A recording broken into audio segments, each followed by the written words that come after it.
Hoy domingo aquí en la sala de juntas, Daniel Cabrera, vamos a hablar, quiero hacer una explicación de cómo debemos de seguir combatiendo la corrupción, a pesar de la pandemia del COVID-19. Porque la corrupción, como lo he dicho en otras ocasiones, es la peste más funesta, lo que más ha dañado a México. Entonces, tenemos que seguir atendiendo la pandemia del COVID-19, pero no dejar de lado el que desterremos de México la corrupción. Vamos a resolver las dos cosas. Les diría que casi al mismo tiempo. Vamos a que se vaya apagando, se vaya bajando la pandemia del coronavirus que tanto daño nos está causando, tanto dolor, tanto sufrimiento para los que han perdido a familiares, y tenemos que seguir con las medidas que se están tomando, actuando con mucha responsabilidad para enfrentar esa pandemia. Y al mismo tiempo seguir combatiendo la corrupción, la peste de la corrupción. Hay quienes no han asimilado, no han internalizado el daño que causa la corrupción a México. Yo desde hace muchos años he sostenido que es el principal problema de nuestro país. Es lo que más ha dañado, es lo que ha dado al traste con todo. Es la causa principal de la desigualdad social, de la desigualdad económica. Por la corrupción hay pobreza, por la corrupción hay esta monstruosa desigualdad económica y social que estamos padeciendo. Por la corrupción se desató la inseguridad y la violencia. De modo que, sin dejar de atender la pandemia y otros problemas, tenemos que seguir en el combate a la corrupción, a los dos tipos de corrupción, a la corrupción del gobierno y de la asociación delictuosa que se hace con empresas, con los llamados hombres de negocios, la delincuencia de cuello blanco, y también la corrupción que se promueve para alentar a la delincuencia organizada. Delincuencia de cuello blanco y delincuencia organizada. En el caso de la delincuencia de cuello blanco hay dos asuntos relevantes en estos días. El caso del señor Lozoya, que fue director de Pemex, que está como testigo colaborador y va a informar de cómo se entregaron sobornos para comprar la planta de fertilizantes a Altos Hornos de México. Se le compró esta planta, el gobierno le compró esta planta. Decía yo hace unos días que cuando les conviene son privatizadores y también cuando les conviene son estatistas, o sea, cambian de chaqueta. La verdad que lo que son, podríamos decir, son unos reverendos corruptos. Entonces, compran esta planta que estaba convertida en chatarra, pagan más de $200 millones de sobreprecio. Esto se lleva a cabo en el gobierno anterior. Pero también este señor Lozoya tiene que ver con la entrega de contratos a Odebrecht. Esto se dio en el gobierno de Felipe Calderón. Les entregaron contratos también muy buenos, contratos jugosos para Odebrecht, contratos leoninos, es decir, donde el particular saca provecho y pierde la hacienda pública, pierde la nación.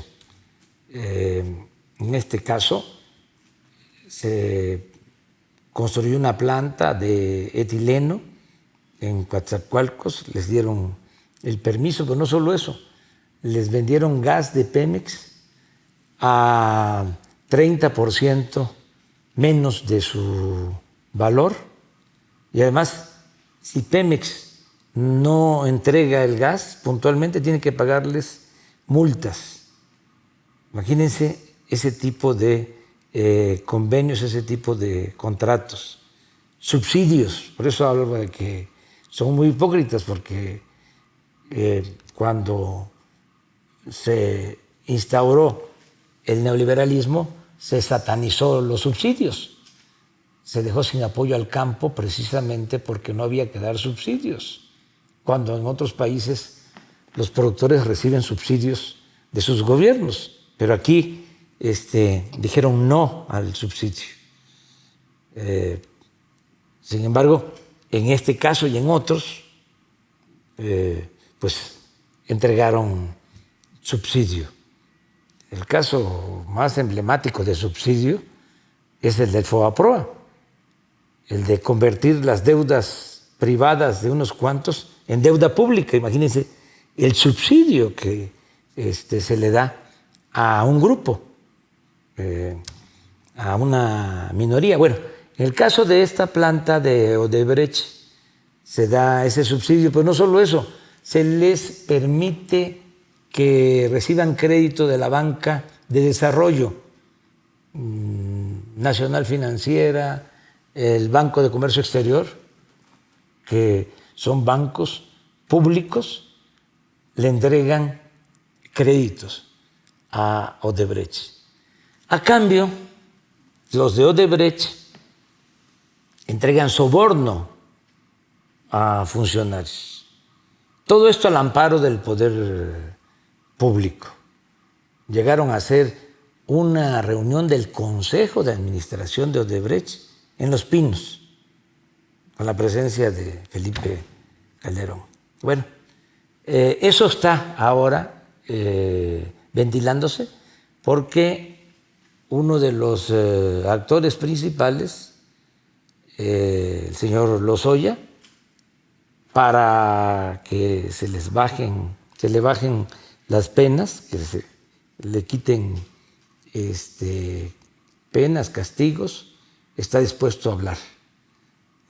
También va a decir cómo sobornaron a legisladores para que aprobaran, levantaran el dedo, levantaran la mano, ya no, ahora es todo electrónico, y aprobaran la llamada reforma energética, cómo le entregaban dinero a senadores para que aprobaran la reforma energética, que es lo mismo, un buen negocio para particulares, un mal negocio para la nación. Menos producción petrolera, menos generación de energía eléctrica, aumento en los precios de las gasolinas, aumento en los precios de la energía eléctrica y canasteo para los particulares. Entonces, esa corrupción se tiene que terminar.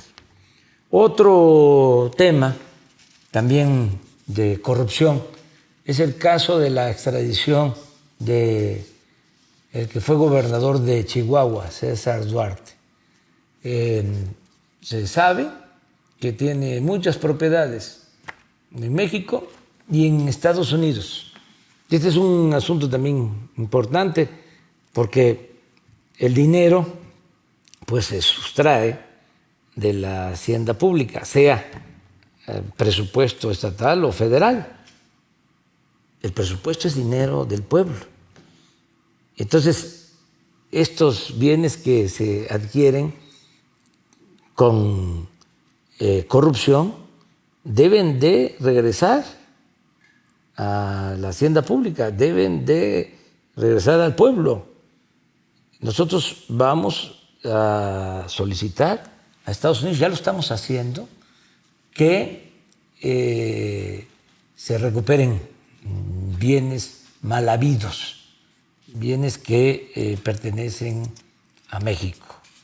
En este caso, lo mismo, ¿no? Negocios de todo tipo. Quedó endeudado el estado de Chihuahua.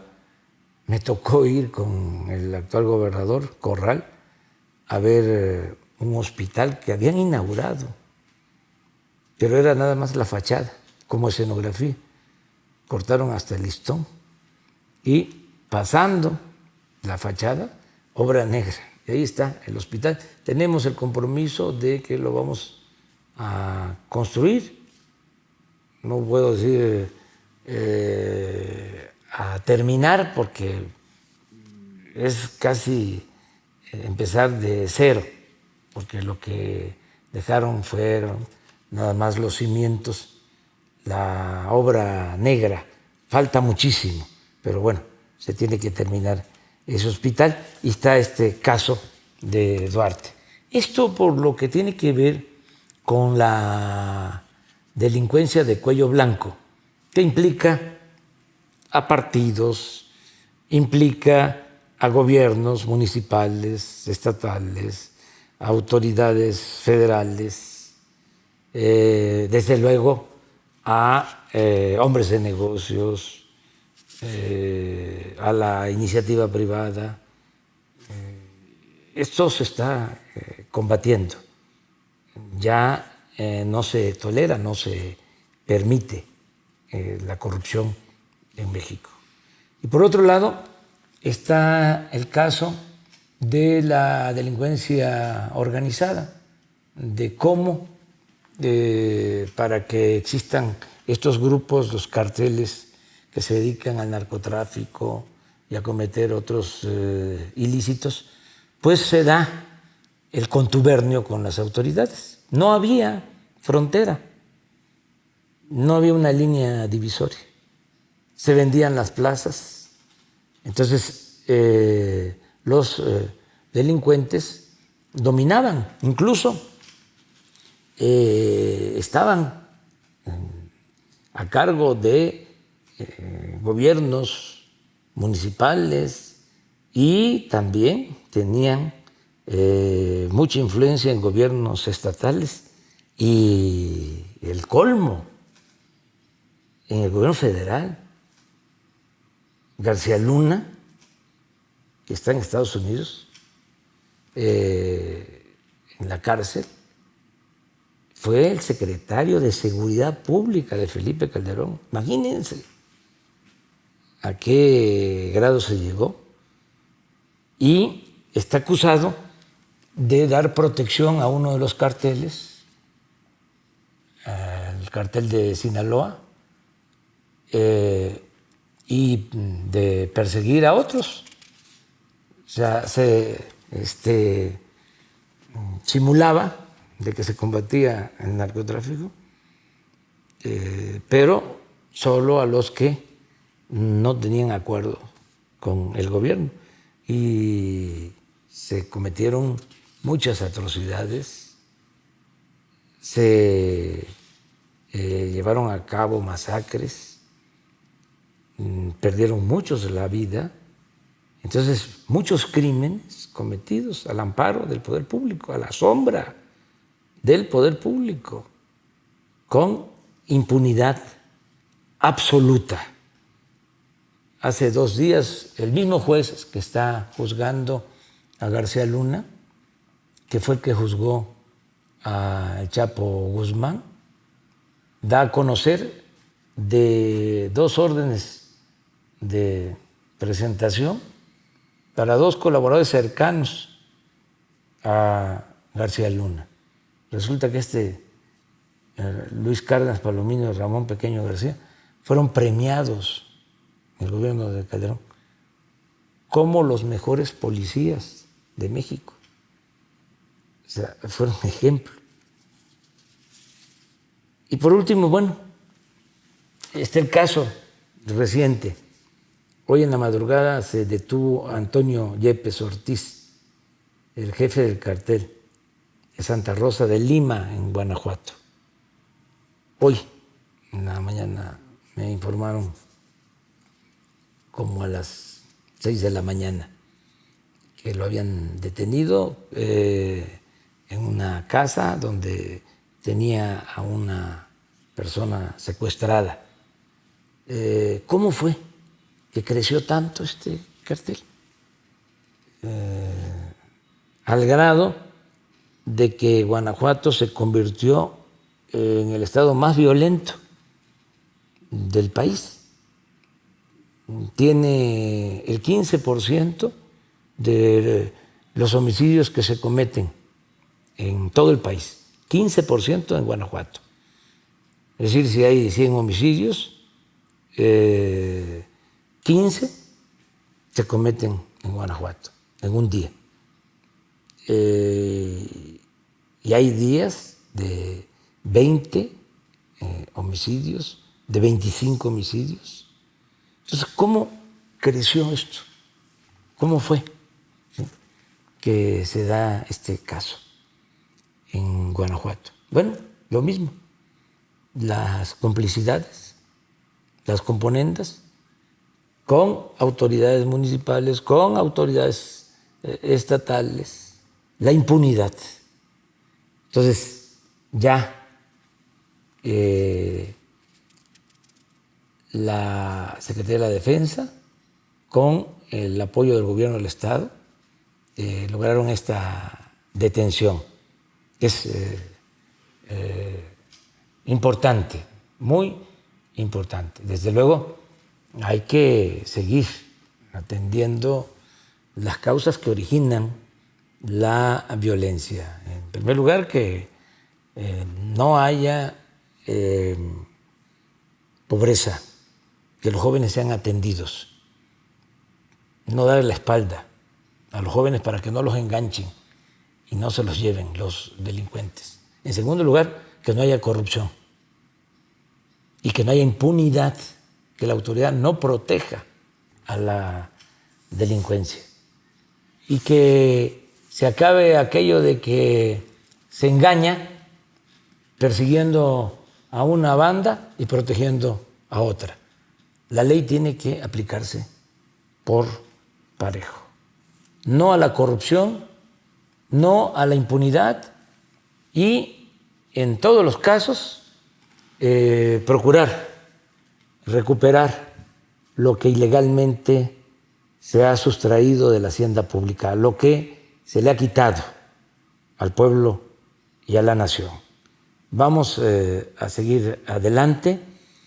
Por eso tengo mucha fe de que, a pesar de esta pandemia del coronavirus que tanto daño ha causado, y a pesar de los pesares, vamos a salir adelante, porque no somos iguales. Ahora se separó el poder económico del poder político. El gobierno ya no está secuestrado, no está al servicio de un grupo, no está al servicio de la delincuencia de cuello blanco, ni al servicio de la delincuencia organizada. El gobierno representa a todos, a ricos y a pobres. Y el gobierno está comprometido a que haya justicia y que se acabe la corrupción. Si limpiamos de corrupción al gobierno, si se acaba la impunidad, se va a lograr el renacimiento de México. Ojalá y esto se vaya entendiendo.